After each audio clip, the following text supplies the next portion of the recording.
Handa na ba kayong ma-experience ang makulay na mundo sa likod ng mga sikat na awitin ni Maki? Tara na't makiride sa kanyang Color Coaster concert kasama si Sam Martos.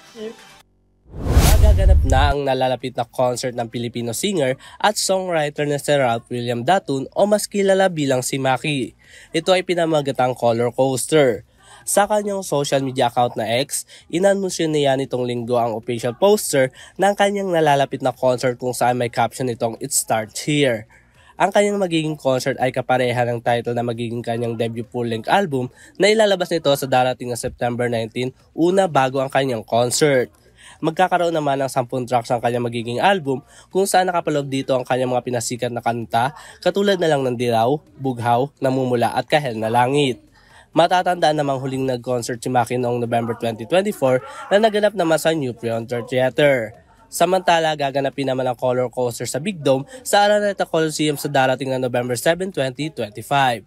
Para sa Your TV Showbiz Balita, ako si Sam Martos, sumasaludo sa bawat Pilipino.